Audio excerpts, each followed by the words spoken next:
உலகம் முழுவதும் உள்ள சன்லைஃப் தொலைக்காட்சி நேயர்களே, உங்கள் அனைவருக்கும் வணக்கம். இது நாட்டு மருத்துவம், நலம் தரும் மருத்துவம், எல்லோருக்கும் ஏற்ற பக்க விளைவுகள் இல்லாத பாதுகாப்பான மருத்துவம். எளிய மருந்துகளை ஒவ்வொன்றாக இந்த நிகழ்ச்சியிலே நாம் பார்த்து பழகி பயன்பெற்று வருகின்றோம். இன்று சிலவற்றை நாம் தெரிந்து கொள்வோம். நம் இல்லத்திலே மருந்து இருந்தால் உள்ளத்திலே தைரியம் இருக்கும் என்பதை நாம் மறுத்தல் ஆகாது. குறிப்பாக நோய் என்று வருகின்ற பொழுது, அதுவும் குழந்தைகளுக்கு நோய் என்று வந்துவிட்டால் நாம் அதற்காக எந்த மருத்துவமனைக்கு வேண்டுமானாலும் செல்லக்கூடிய துணிவு வருகிறது. அதோடு கூட பணம் எவ்வளவு வேண்டுமானாலும் செலவு செய்யலாம் என்கின்ற தாராள மயம் வருகிறது. இதை போக்குவதற்கு எளிய மருந்து ஒன்றை இன்று நாம் பார்ப்போம். குழந்தைகளுக்கு டாட்லர்ஸ் என்று ஆங்கிலத்தில் சொல்வார்கள்.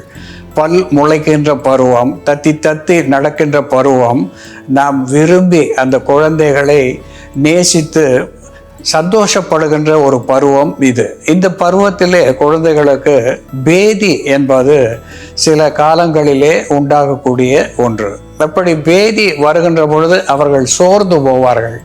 அவர்களுடைய லீலைகளை நாம் பார்க்க ஒண்ணாத ஒரு நிலை ஏற்படும். அப்படிப்பட்ட நிலையிலே அரை தேக்கரண்டி சீரகத்தை லேசாக வறுத்து பொடித்து 1 டம்ளர் நீரில் இட்டு கொதிக்க வைத்து எடுத்து வைத்து கொண்டு 1 ஸ்பூன், அதாவது 1 தேக்கரண்டி 5 ml முதல் 10 ml வரையிலான அளவுக்கு இனிப்பு சேர்த்து தினம் 2 வேளை கொடுத்து வருகின்ற போது அவர்களுடைய பேதியை நிறுத்தி அவர்களுக்கு ஆரோக்கியத்தை தரக்கூடிய, ஆனந்தத்தை தரக்கூடிய ஒன்றாக இந்த மருத்துவம் விளங்கும் என்பது உண்மை. அன்பான நேயர்களே, இன்றைய நவீன நாகரிக உலகத்திலே பல்வேறு காரணங்களுக்காக உடல் பரிசோதனை செய்கின்ற பொழுது த ஃபேட்டி லிவர் என்கின்ற ஒரு வார்த்தையை குறிப்பிடுவதை பார்க்கின்றோம். இதை பார்த்துவிட்டு நம் மக்கள் அதிகமாக பயப்படுவார்கள். ஃபேட்டி லிவர் என்று சொல்லுகின்ற பொழுது ஏதோ கல்லீரலே கெட்டு விட்டது போலவும், வீக்கமாகி விட்டது போலவும், அதை மாற்ற வேண்டிய நிலைக்கு ஆகுமோ என்கின்ற பயமும் அவர்களை முன்வந்து பற்றி கொள்ளுகிறது. இந்த நிலைக்கு நாம் பயப்பட வேண்டிய அவசியமில்லை.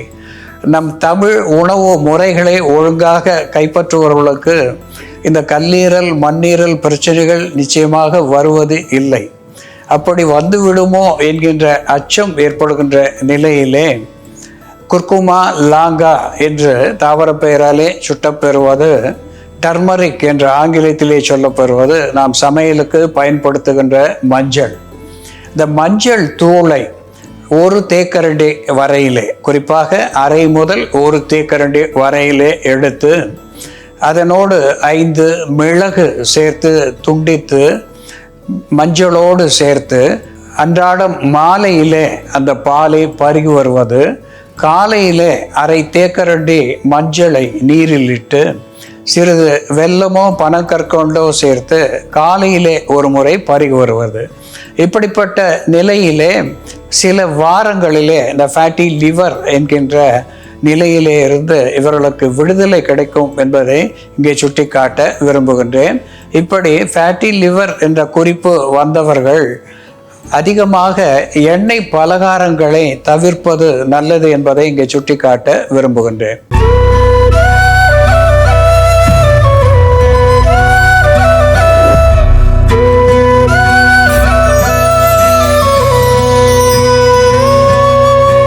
அன்பான நேயர்களே, சிட்ருலஸ் கோலோசின்திஸ் என்று தாவர பெயராலே சுட்டப்பெறுவது ஆற்று தும்மட்டி, வரி தும்மட்டி, கொம்மட்டி, பேய் தும்மட்டி என்றெல்லாம் பெயரை பெற்றிருப்பது இந்த கொம்மட்டி காய்.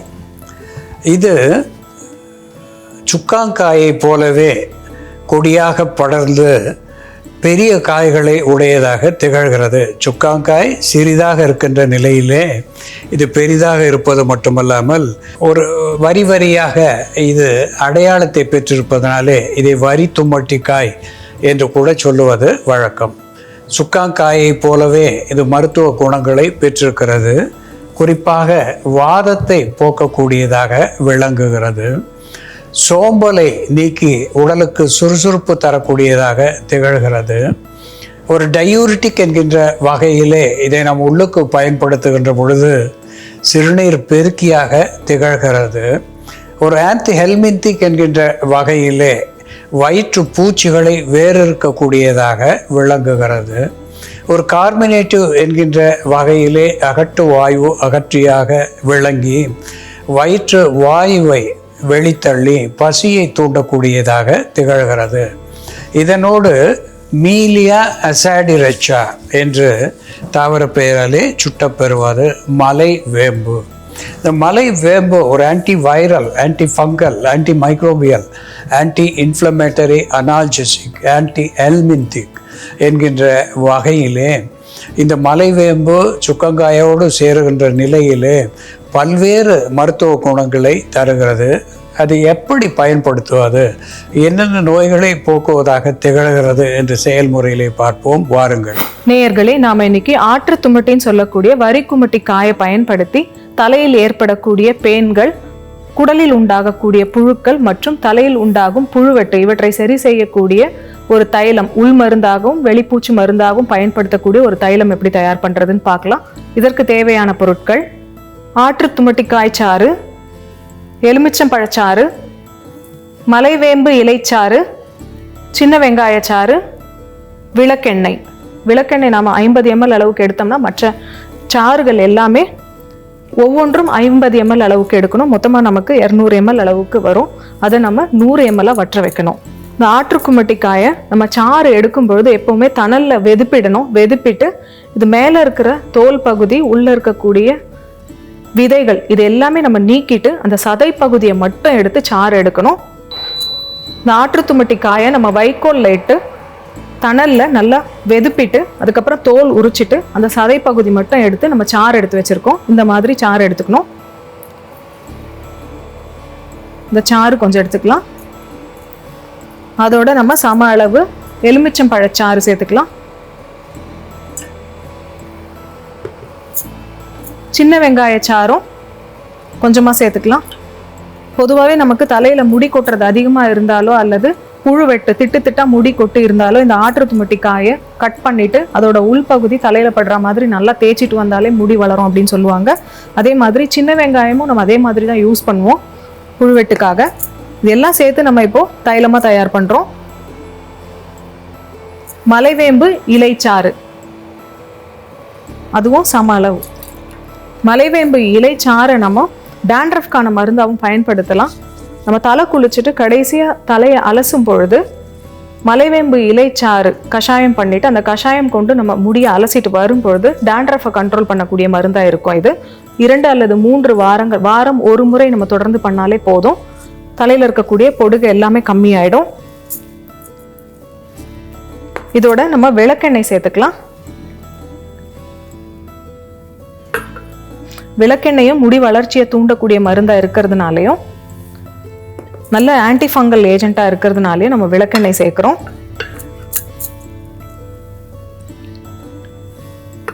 நம்ம ஸ்டவ் ஆன் பண்றதுக்கு முன்னாடி இந்த பொருட்கள் எல்லாமே நல்லா மிக்ஸ் பண்ணிட்டு அதுக்கப்புறம் நம்ம ஸ்டவ் ஆன் பண்ணலாம். எண்ணெய் காஞ்சதுக்கு அப்புறம் இந்த ஜூஸ் எல்லாம் நம்ம ஆட் பண்ணோம்னா மேலே ரொம்ப தெறிக்கும். நீர் சத்து அதிகமாக இருக்கிறதுனால இந்த எண்ணெய் காய்ச்சும் பொழுது மேலே தெறிக்கும். அதனால நம்ம கொஞ்சம் மூடி வச்சு கூட காய்ச்சலாம். இந்த எண்ணெயை நம்ம உள் மருந்தாகவும் பயன்படுத்தலாம், வெளிப்பூச்சி மருந்தாகவும் பயன்படுத்தலாம். இந்த தைலத்தை வாரம் 2 முறை நம்ம புழுவெட்டு இருக்கிற இடத்துல நல்லா தேய்ச்சிட்டு அதுக்கப்புறம் சீயக்காய் அல்லது ஷாம்பு கொண்டு தலையை வாஷ் பண்ணிட்டு வரும்பொழுது புழுவெட்டு கண்ட்ரோல் ஆகும். அதே போல் வாரம் 1 முறை இந்த எண்ணெயை 5 to 10 சொட்டு உள் மருந்தாக பயன்படுத்தலாம். நம்ம இரவு தூங்க போகும்பொழுது வெந்நீரில் இந்த எண்ணெயை மிக்ஸ் பண்ணிவிட்டு வீக்லி ஒன்ஸ் சாப்பிட்டுட்டு வரும்பொழுது வயிற்றில் உள்ள நுண்புழுக்களை வெளித்தள்ளக்கூடிய மருந்தாக இது செயல்படும். அதே போல் பெண்களுக்கு ஏற்படக்கூடிய சூதக வலி, பீரியட்ஸ் டைமில் ஏற்படக்கூடிய அதிகப்படியான வலியை போக்கக்கூடிய மருந்தாகவும் இதை பயன்படுத்தலாம். முறையற்ற மாதவிடாய் மற்றும் வலியுடன் கூடிய மாதவிடாய் இருக்கக்கூடிய பெண்கள் மாதவிடாயான முதல் 3 நாட்கள், பீரியட்ஸ் டைமில் முதல் 3 நாட்கள் தினமும் 5 to 10 சொட்டு இந்த தைலத்தை வெந்நீரோட மிக்ஸ் பண்ணி எடுத்துட்டு வரும்பொழுது அவர்களுக்கு வலி கம்மியாகும், பீரியட்ஸும் ரெகுலர் ஆகும், ஹெவி ப்ளீடிங் இருந்தால் அதுவும் கண்ட்ரோல் ஆகும். வயிற்றில் புழுக்கள் அதிகமாக இருக்கக்கூடிய குழந்தைகளுக்கு பார்த்தோம்னா முகத்தில் திட்டா வெள்ளை வெள்ளையாக பேச்சஸ் இருக்கும். அதே போல் அவர்களுக்கு தலையில் நிறைய பெயின் இருக்கும். என்னதான் க்ளீன் பண்ணாலும் அந்த பெயின் போகாது, திருப்பி திருப்பி வந்துட்டே இருக்கும். அதனால அவர்களுக்கு தலையில் அதிகப்படியான நமைச்சல், தோலில் அலர்ஜி போன்ற பிரச்சனைகள் உண்டாகும். இந்த தைலத்தை நம்ம பயன்படுத்திட்டு வரும் பொழுது வயிற்று புழுக்களும் சரியாகும், அதே போல் பேன் தொல்லையும் இல்லாமல் இருக்கும். ஒரு 2 to 3 வாரங்கள் நம்ம பயன்படுத்தும் பொழுதே நல்ல ரிசல்ட் தெரியும். அளவு மட்டும் நம்ம எல்லாமே சம அளவு எடுக்கணும். பால் போல் இருந்த மிக்சர் இப்போ நல்லா தெளிஞ்சு எண்ணெய் பதத்துக்கு வந்துருச்சு. இதுதான் பதம். இந்த பதத்தில் நம்ம ஸ்டவ் ஆஃப் பண்ணிடணும். இதில் இருக்கக்கூடிய நீர் சத்துலாம் கம்மி ஆக ஆக நல்லா குழம்பு பதத்தில் வரும். அதுக்கப்புறம் அப்படியே தெளிஞ்சு இந்த மாதிரி மணற்பாங்க வந்துடும். இது நம்ம வடிகட்டிட்டு எடுத்து ஒரு பாட்டிலில் அடைச்சி வச்சுக்கிட்டோம்னா நம்ம 1 மாதம் வரைக்கும் பயன்படுத்தலாம். இந்த தைலம் இப்போ தயாராகிடுச்சு. இந்த தைலத்தை நாம் வடிகட்டிடலாம்.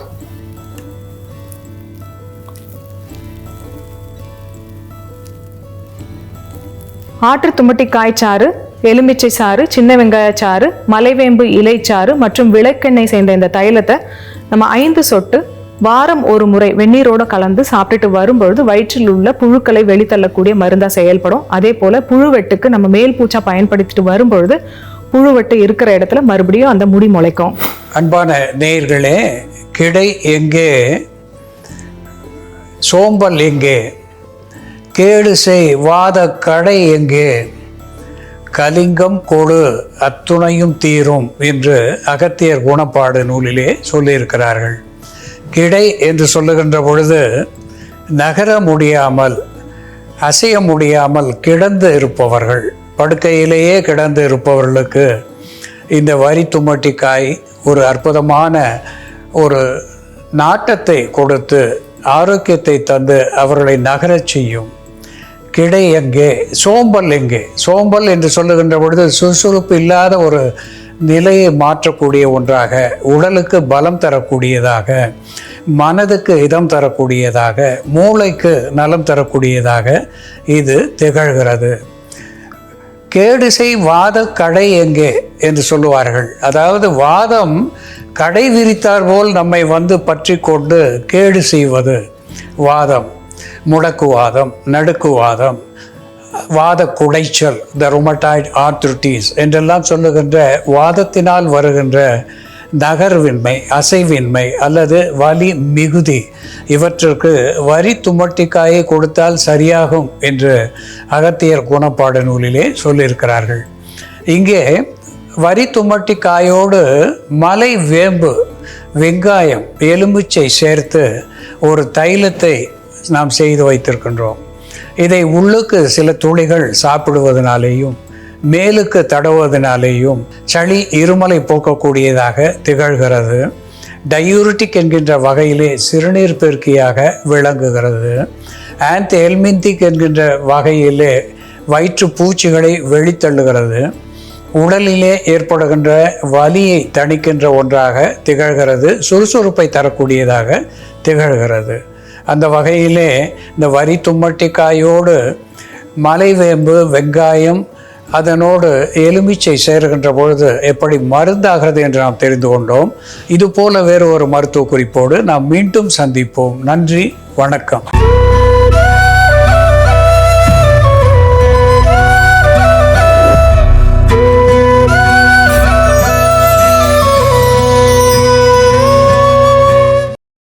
இன்னும் பல வீடியோக்களை காண சன் லைஃப் சேனலை சப்ஸ்கிரைப் பண்ணுங்க.